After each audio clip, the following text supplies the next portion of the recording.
Hello everyone, welcome to Ocean of Economics. आज हम हमारा पार्ट 2 डिस्कस करने वाले हैं. Yesterday in the last class we have seen till question number 10. So आज से हम क्वेश्चन नंबर 11 से फर्दर डिस्कस करेंगे. चलिए हम आते हैं हमारे क्वेश्चंस के ऊपर. The first question is secular period is called. Secular period आप किसको कहते हैं? देखो, सेक्युलर पीरियड जो है वो ऐसा टाइम पीरियड है जिसमें हर चीज़ स्टेबलाइज और थोड़ी नॉर्मल हो जाती है. ठीक है, तो secular period is the period जो होता है आपका वेरी लॉन्ग रन पीरियड. क्योंकि देखो, शॉर्ट रन में बहुत सारे फ्लक्चुएशंस होते हैं मार्केट में ना, चीज़ें चेंज होती रहती है. वेरी शॉर्ट पीरियड में तो और भी ज़्यादा फ्लक्चुएशंस होते हैं, बिकॉज सप्लाई जो है वो चेंज नहीं हो सकती, डिमांड चेंज होती रहती है, तो बहुत सारे कॉन्सिक्वेंसेज आते हैं. लॉन्ग पीरियड भी नहीं, बट वेरी लॉन्ग पीरियड जो होता है उसमें सारी चीज़ें स्टेबलाइज या फिर नॉर्मल होने के ज़्यादा चांसेस रहते हैं. ठीक है, तो आंसर हो जाएगा आपका यहाँ पे डी. नेक्स्ट क्वेश्चन देखते हैं. Feature of pure competition. देखो, कल हमने डिस्कस किया था परफेक्ट कंपटीशन के बारे में कुछ पॉइंट्स. आज हम यहाँ पे देख रहे हैं प्योर कंपटीशन. देखो, फर्स्ट ऑफ ऑल दोनों चीज़ें थोड़ी सी डिफरेंट है ना, है सिमिलर बट थोड़ा डिफरेंसेस है वहाँ पे. एक होता है हमारा परफेक्ट कंपटीशन, एक होता है हमारा प्योर कंपटीशन. दोनों में डिफरेंसेस क्या होता है? दोनों में डिफरेंसेस जो हैं, प्राइस डिस्क्रिमिनेशन. कल हमने बात की थी प्राइस डिस्क्रिमिनेशन. हिंदी में इसको वस्तु विभेदीकरण बोलते हैं, सॉरी कीमत विभेदीकरण बोलते हैं. क्या मीनिंग होता है इसका? इसका मीनिंग ये होता है कि जो भी कस्टमर आपके पास आ रहा है आप उससे डिफरेंट प्राइजेस चार्ज कर रहे हो ना. एक बंदा है, आपने उससे कुछ और प्राइस चार्ज की, दूसरा कोई आया उससे कुछ और प्राइस चार्ज की, मतलब प्राइजेस जो है वो आप क्या कर रहे हैं, डिफरेंट चार्ज कर रहे हैं. तो वो होता है, क्या होता है, प्राइस डिस्क्रिमिनेशन. तो ये वाली जो चीज़ होती है प्राइस डिस्क्रिमिनेशन की, आपकी प्योर कॉम्पिटिशन का पार्ट होता है. बट जब हम परफेक्ट कॉम्पिटिशन की बात करते हैं तो वहाँ पे क्या होता है, कल ही बताया था, सेम प्राइजेस रहती है. आप कितनी भी कमोडिटी को सेल करो, कितनी भी गुड्स को सेल करो, इधर 10, 50, 500, 80 कुछ भी सेल करो, बट आपकी प्राइजेस जो होंगी वो सिमिलर रहेगी. कहाँ पे? परफेक्ट कंपटीशन में.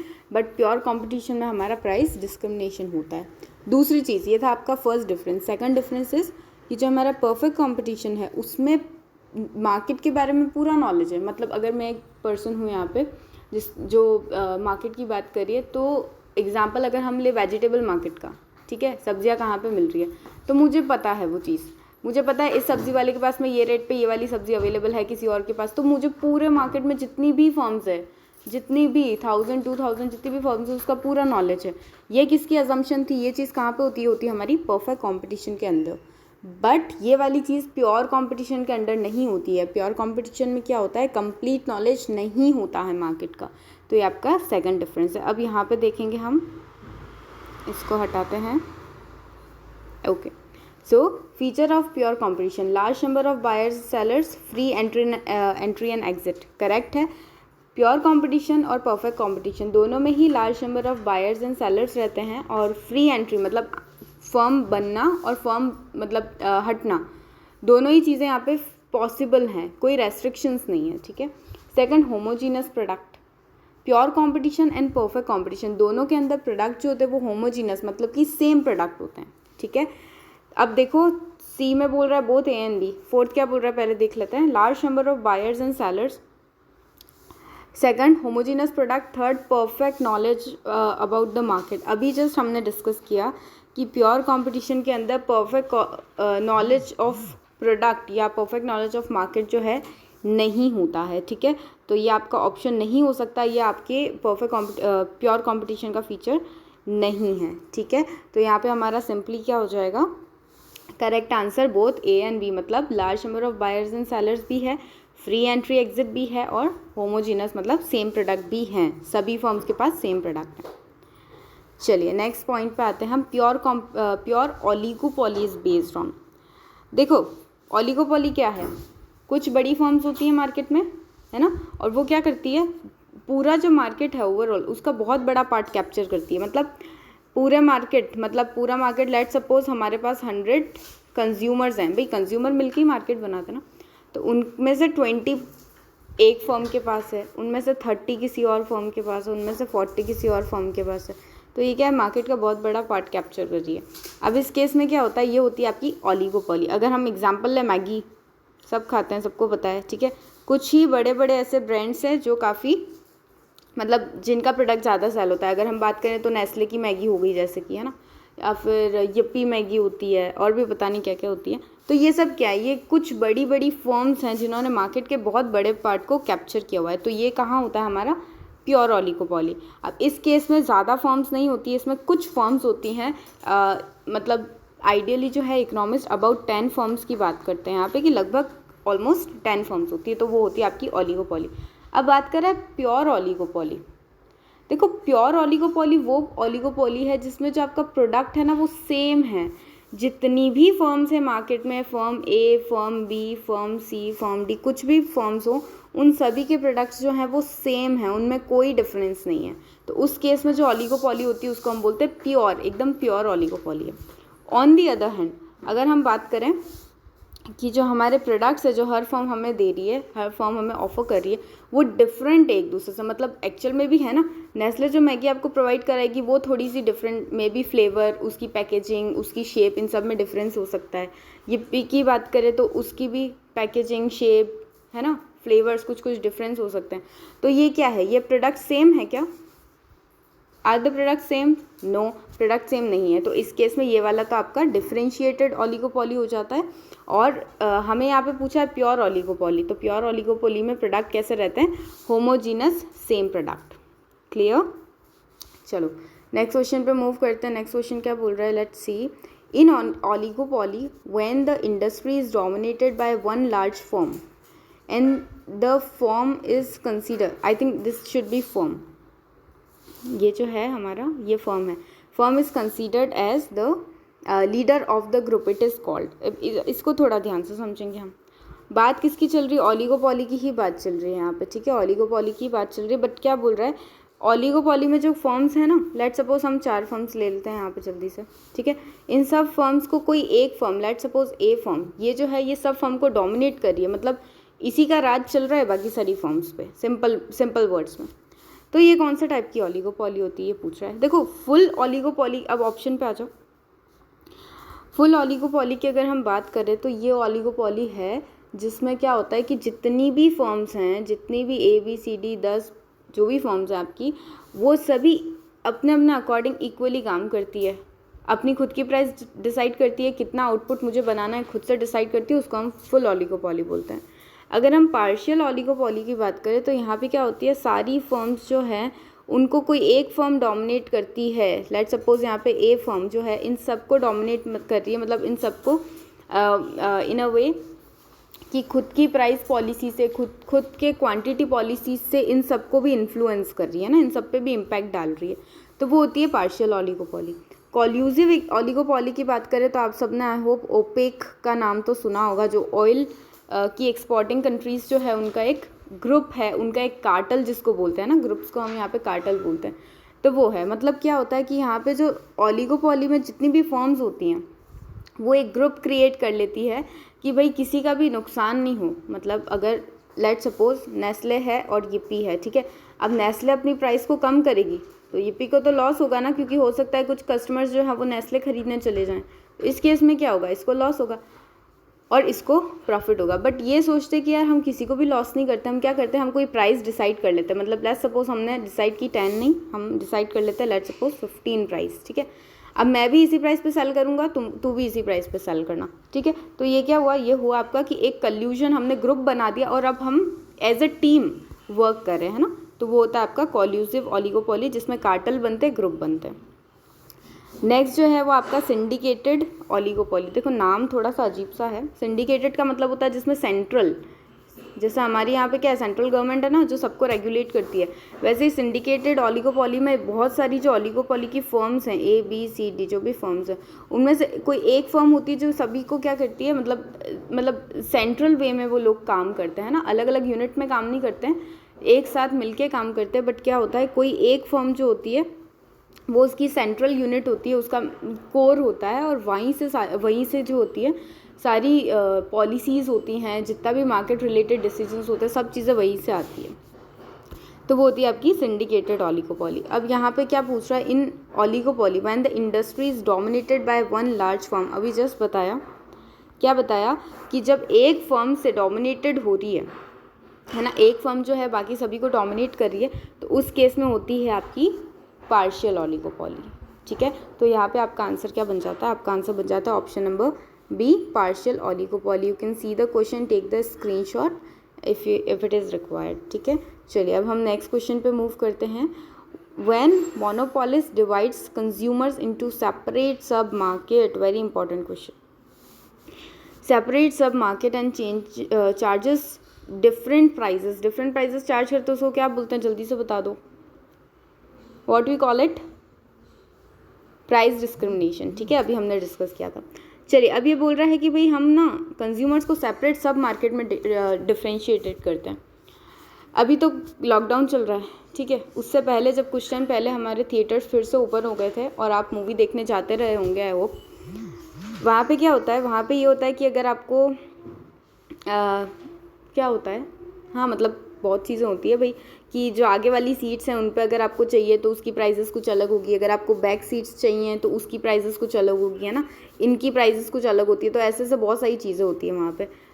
विद दैट एक और चीज़ होती है जो मैं आपको यहाँ पे बता दूँ कि अगर हमारे पास ना चाइल्ड आए, मतलब अगर बच्चे आ रहे हैं यहाँ पे, तो क्या करेंगे हम, उनसे थोड़ी कम प्राइस चार्ज करेंगे। अगर बड़े जैसे टिकट्स में होता है ना, तो क्या होता है, अगर चिल्ड्रन है तो उनसे थोड़ा कम चार्ज करेंगे, एडल्ट्स हैं तो उनसे कुछ और प्राइसेस चार्ज होगी, और जो ओल्ड एज लोग हैं उनसे कुछ और प्राइसेस चार्ज होगी। तो ये क्या होता है, ये होता है आपका price discrimination on the basis of different सब मार्केट्स। मतलब आपका जो पूरा मार्केट था जिसमें हमारे क्या थे, कंज्यूमर्स थे, उन कंज्यूमर्स को हमने बहुत सारे बेसिस पे, कुछ भी हो सकते बेसिस, हमने बस उनको अलग अलग कैटेगरी में डिवाइड किया और हर कैटेगरी से हम क्या कर रहे हैं, अलग अलग प्राइजेस चार्ज कर रहे हैं। मतलब ये ऐसे भी हो सकता है, इसको समझो कि भाई हमारे कंज्यूमर्स हैं, वेट अ सेकंड, हमारे क्या है, कंज्यूमर्स हैं, हमने उनको मेल और फीमेल में डिवाइड कर दिया। अब मेल से हम ज़्यादा प्राइस चार्ज करेंगे, फीमेल से हम कम प्राइस चार्ज करेंगे। आई नो ऐसा नहीं होता, बहुत कम होता है ऐसा कि ऐसी चीज़ हो, बट ठीक है एग्जाम्पल ले लेते हैं हम। तो ये क्या है, आपके जो कंज्यूमर्स थे उनको आपने डिफरेंट सेक्शंस में या डिफरेंट मार्केट में डिवाइड किया और फिर आप उनसे अलग अलग प्राइजेस चार्ज करो। तो ये एक्चुअल में चीज़ें एग्जिस्ट करती हैं, है ना, ये रियल टाइप का आपका प्राइस डिस्क्रिमिनेशन है, क्योंकि हमें पता है ऐसी चीज़ें होती हैं रियल मार्केट में। तो ये कौन सा होता है आपका प्राइस डिस्क्रिमिनेशन, इसको हम बोलते हैं थर्ड डिग्री प्राइस डिस्क्रिमिनेशन। ये नन थोड़ा इधर आ गया है, ये नन नीचे था, ठीक है, इसके साथ नन ऑफ द अबव। चलिए, तो ये क्या होता है, थर्ड डिग्री प्राइस डिस्क्रिमिनेशन होता है। First degree and second degree की भी बात करेंगे जैसे जैसे हमारे पास क्वेश्चंस आएंगे, बट जब सब मार्केट में हमारे कंज्यूमर्स को डिवाइड करेंगे तो आपका थर्ड डिग्री प्राइस डिस्क्रिमिनेशन बन जाएगा। आगे देखेंगे 16th question, price discrimination in which no consumer surplus is left. मतलब कंज्यूमर सरप्लस क्या होता है, पहले तो भाई ये समझा दो मैम। देखो कंज्यूमर सरप्लस बहुत सिंपल सी चीज़ है। क्या है मैम, ऐसा है कि अगर हमें ना वाटर बॉटल जो है अगर कहीं नहीं मिल रही है और हमको बहुत प्यास लग रही है, आई नो ये थोड़ी सी पेंटिंग मेरी सही नहीं है, ड्राइंग सही नहीं है, बट एडजस्ट कर लो। तो क्या है अगर वाटर बॉटल कहीं नहीं मिल रही, हम ऐसी जगह पे आ रहे हैं भाई, पानी नहीं मिल रहा और प्यास लग रही है बहुत ज़्यादा, तो हम ना इसके 100 रुपये देने को रेडी हो जाएंगे, चाहे ये 10 रुपये की बॉटल हो। 1 घंटा और निकल के अभी भी पानी नहीं मिल रही, अरे 1000 रुपये ले लो पर एक पानी की बॉटल दे दो, है ना, फिर भी नहीं मिल रही, अरे यार 200 रुपये और ऊपर ले लो पर एक पानी की बॉटल दे दो। तो ये क्या है, ये है कि आप कितना मतलब कितना पे करना चाहते हो एज अ कंज्यूमर। ठीक है, तो हम मान लेते कि भाई आप नॉर्मल कंडीशन में हो, यहाँ पे आपको जो एक वाटर बॉटल है वो लेट्स सपोज आपको प्यास बहुत लगी है, आप उसके लिए 100 रुपीज़ देने को तैयार हो, ठीक है, यू आर रेडी टू पे 100 रुपीज़। अब क्या होता है, आपको एक शॉप मिल जाती है, वहाँ पे वाटर बॉटल है, अब ये वाटर बॉटल जैसी नहीं लग रही, बट ठीक है एडजस्ट करो, तो ये मिल रही है आपको 20 रुपीज़ में। अब इस केस में आप कितना पे करना चाहते थे मैम, 100, आप कितना पे कर रहे हो या फिर आपसे कितना चार्ज हो रहा है, आपसे चार्ज हो रहा है 20, तो आपको यहाँ पे कितना बेनिफिट हो रहा है, आपको 80 रुपीज़ का बेनिफिट या फिर सरप्लस हो रहा है। ठीक है, तो कंज्यूमर जितना मतलब जितना पे करना चाहता है और एक्चुअल में जितना पे करता है, उन दोनों का जो डिफरेंस होता है यहाँ पे 80, वो होता है कंज्यूमर सरप्लस। क्लियर है, आगे देखो कहाँ गया हमारा क्वेश्चन 16th। ठीक है, तो बोल रहा है price discrimination in which no consumer surplus is left. ये आपका प्राइस डिस्क्रिमिनेशन है जिसमें जितना आप पे करना चाहते हो उतना ही आपसे पे किया जाता है, ना उससे कम ना उससे ज़्यादा। तो ये किस केस में होता है, ये होता है आपका फर्स्ट डिग्री प्राइस डिस्क्रिमिनेशन में। ऑप्शन ए आपका राइट आंसर बन जाएगा। कैसे, देखिए फर्स्ट डिग्री प्राइस डिस्क्रिमिनेशन में जो है कंज्यूमर से हर यूनिट का मैक्सिमम पैसा लिया जाता है, मतलब जितनी यूनिट आप चार्ज, मतलब जितनी यूनिट जो है कंज्यूमर परचेस कर रहा है या फिर यूज़ कर रहा है, यूटिलाइज़ कर रहा है, तो उस हर यूनिट से उससे मैक्सिमम प्राइस चार्ज करेंगे, मतलब मैक्सिमम जितनी वो दे सकता है उतनी पूरी की पूरी प्राइस चार्ज कर लो, है ना। तो वो क्या होता है फर्स्ट डिग्री प्राइस डिस्क्रिमिनेशन। जैसे जैसे आप आगे की यूनिट्स को मतलब कंज्यूम करते जाते हो तो आपकी प्राइजेस में फ्लक्चुएशन आते जाते हैं, मतलब प्राइस भी उस हिसाब से चेंज होती जाती है। जैसे हमारे यहाँ पे होता है ना क्या बोलते हैं इसको, इलेक्ट्रिसिटी, है ना, तो उसमें भी कुछ इसी तरीके की चीज़ें होती है, मतलब आपने एक particular amount of electricity particular units जो है आपने अगर कंज्यूम किए तो आपको इतना पैसा देना पड़ेगा पर यूनिट। अगर उससे बियॉन्ड आप उससे भी ज़्यादा, लेट्स टेक एन एग्जाम्पल कि 100 यूनिट्स आप तक कंज्यूम करते हो तो हर यूनिट के आपको 5 रुपये देने पड़ेंगे। This is hypothetical, I do not know the actual rates here. आगे देखो, अगर 100 से आप ज़्यादा चार्ज करते हो, लेट्स सपोज 100 से 200 के बीच में, तो आपको हर यूनिट के 7 रुपये देने पड़ेंगे। तो ये क्या है, ये है कि यूनिट के बेसिस पे आप अलग अलग प्राइस चार्ज कर रहे हो, तो इस केस में कोई भी कंज्यूमर सरप्लस नहीं बचता, है ना। तो इसको आप ऐसे भी समझ सकते हैं कि no consumer surplus is left, या फिर इसको कभी ऐसे भी पूछा जाता है जिसमें मैक्सिमम एक्सप्लॉइटेशन होता है कंज्यूमर का, या फिर मैक्सिमम प्राइस किस प्राइस डिस्क्रिमिनेशन में चार्ज होती है। तो ये आपका आंसर बनता है फर्स्ट डिग्री प्राइस डिस्क्रिमिनेशन। चलिए नेक्स्ट क्वेश्चन पे मूव करते हैं। Price discrimination is related to, बहुत सिंपल है, इसका आंसर है all of the above. Any नहीं है यहाँ पे, ऑल इट शुड बी, है ना, ऑल ऑफ द अबव। कैसे प्राइस डिस्क्रिमिनेशन किससे रिलेट करता है, देखो इनकम के बेसिस पे भी हम कर सकते हैं। जो गरीब लोग हैं उनसे कम पैसे लो, जो अमीर लोग हैं उनसे ज़्यादा प्राइस चार्ज करो, है ना। तो ये क्या हुआ, प्राइस डिस्क्रिमिनेशन आपके इनकम के बेसिस पे भी कर सकते हैं, कम इनकम वालों से कम प्राइस, ज़्यादा इनकम वालों से ज़्यादा price.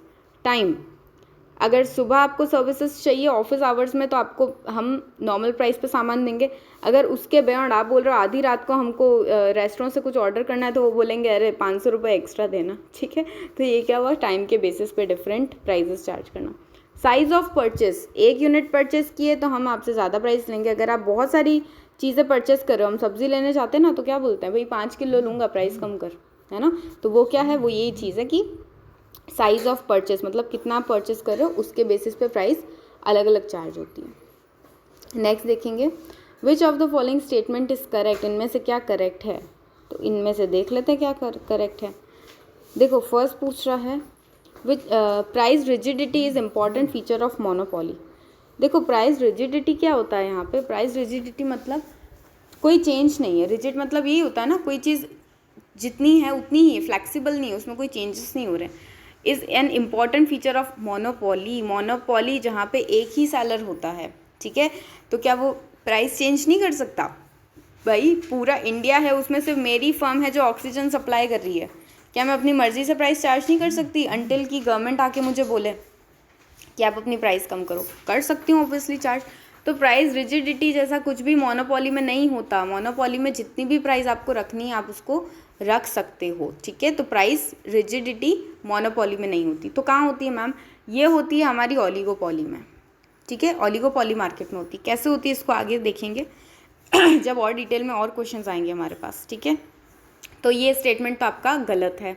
Next, selling cost are possible under perfect competition. Selling cost जो है वो परफेक्ट कॉम्पिटिशन के अंडर क्या हो रही है, आती हैं। भाई मुझे बताओ, आप कभी सब्जी मार्केट मतलब सब्जी लेने जो हम जाते हैं, क्या हम उसकी कोई एडवर्टीजमेंट देख के जाते हैं वहाँ पे नॉर्मल कंडीशंस में? ऑब्वियसली नहीं, ऐसा बिल्कुल भी नहीं होता। तो भाई परफेक्ट कंपटीशन में क्योंकि सारी छोटी छोटी फर्म्स हैं, छोटी छोटी फर्म्स हैं, प्राइस भी वो जो है उनकी कॉस्ट जितनी चार्ज कर रहे हैं, तो वो सेलिंग कॉस्ट मतलब एडवर्टीजमेंट करने की कॉस्ट हो गई, है ना, मतलब बेचने के लिए कॉस्ट। प्रोडक्ट तो आपने बना दिया, अब उसको बेचने के लिए आपने सेल्समैन रखा, आपने एडवर्टीजमेंट चलाई, तो ये सब सेलिंग कॉस्ट में आती है, ठीक है।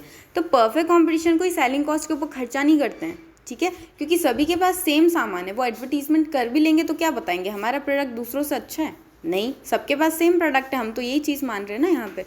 तो सेलिंग कॉस्ट वाला परफेक्ट कॉम्पिटिशन में नहीं होता है, ये रॉन्ग आंसर है आपका, स्टेटमेंट है। आगे देखो, under perfect competition factors of production do not move freely. जी नहीं, ये आपका स्टेटमेंट गलत है। सही चीज़ क्या होती है कि परफेक्ट कॉम्पिटिशन जो हमारा मार्केट है ना, वहाँ पे फैक्टर्स ऑफ प्रोडक्शन क्या होते हैं, जैसे लेबर है, लैंड है ना, और एक होता है हमारा एंटरप्रेन्योर। ये सब क्या होते हैं, ये सब होता है हमारे फैक्टर्स ऑफ प्रोडक्शन। तो ये फ्रीली मोबाइल है, मतलब एक जगह से दूसरी जगह आराम से जा सकते हैं फ्रीली, कोई वो नहीं है कि हम नहीं जा सकते हैं। विद यहाँ क्या लिखा है, यहाँ लिखा है freely as there are legal restriction. तो जी नहीं, ऐसा कुछ भी नहीं होता है। परफेक्ट कंपटीशन के अंदर factors of production freely move करते हैं, ठीक है, आपको मैं बता चुकी हूँ। यहाँ पे लिखा है नॉट मूव फ्रीली, तो ये गलत है, ठीक है। So all the 3 statements are गलत, करेक्ट रॉन्ग। करेक्ट क्या है यहाँ पे, an industry consist of many firms. कल ही बताया था ना, एक इंडस्ट्री मतलब अगर शू इंडस्ट्री की बात करें यहाँ पे तो बहुत सारी फर्म्स होगी यहाँ पे, फर्म ए, फर्म बी, फर्म सी, जितनी भी फर्म है मार्केट में, वो मार्केट में वो सब मिलके एक मार्केट क्रिएट करती है ना, फर्म्स मिलके मार्केट क्रिएट करती है। तो क्या बोल रहा है, N industry consist of many firms. बिल्कुल करेक्ट है, एक इंडस्ट्री में बहुत सारी फर्म्स होती है, तो ये आपका करेक्ट बन जाएगा। फाइन, चलिए बाकी के क्वेश्चन हम नेक्स्ट क्लास में डिस्कस करेंगे। Till then bye bye, like and subscribe the channel.